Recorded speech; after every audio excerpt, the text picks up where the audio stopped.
L'imagerie médicale regroupe toutes les techniques d'acquisition et de restitution d'images à partir du corps humain. En cancérologie, en médecine personnalisée, on va utiliser plutôt des techniques comme le scanner, l'IRM, la TEP, qui est une technique de médecine nucléaire. Je pense qu'on peut définir 4 missions à l'imagerie en cancérologie. D'abord, le diagnostic des tumeurs, identifier que le patient est porteur d'un cancer.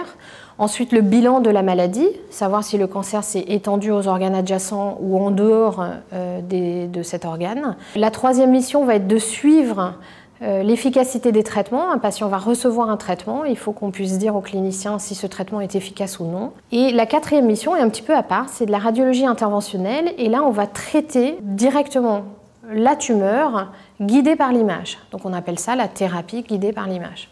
Alors aujourd'hui, l'imagerie utilisée en médecine personnalisée, c'est essentiellement de l'imagerie qu'on peut appeler morphologique, c'est-à-dire que c'est une analyse visuelle de l'image. Le radiologue ou le médecin nucléaire utilise son expérience pour identifier les tumeurs, identifier éventuellement les extensions, comme je disais, aux autres organes.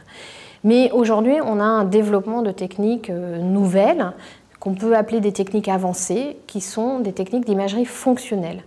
En fait, c'est différent de l'imagerie morphologique parce qu'au lieu de simplement regarder la tumeur, on va interroger la biologie en utilisant des techniques d'acquisition particulières et des techniques de traitement d'image. Et l'intérêt supplémentaire, c'est qu'on peut faire de la quantification, c'est-à-dire qu'on peut extraire des paramètres chiffrés qui vont ensuite être utilisés pour le diagnostic et pour le suivi des patients. Donc pour vous donner des exemples d'imagerie fonctionnelle, il y a une imagerie fonctionnelle qu'on utilise quotidiennement qui est la TEP au glucose. Alors pourquoi est-ce qu'on utilise cette technique? Parce qu'on sait que les cellules cancéreuses consomment beaucoup de glucose, parce qu'elles sont en développement et en multiplication. Et on utilise un produit marqué radioactivement pour aller pister la consommation de glucose des tumeurs. Un autre exemple qu'on pourrait donner ici pour le suivi thérapeutique, ce sont les cancers qu'on traite par des médicaments qui s'appellent les anti-angiogéniques. Ces médicaments ciblent spécifiquement les vaisseaux des tumeurs.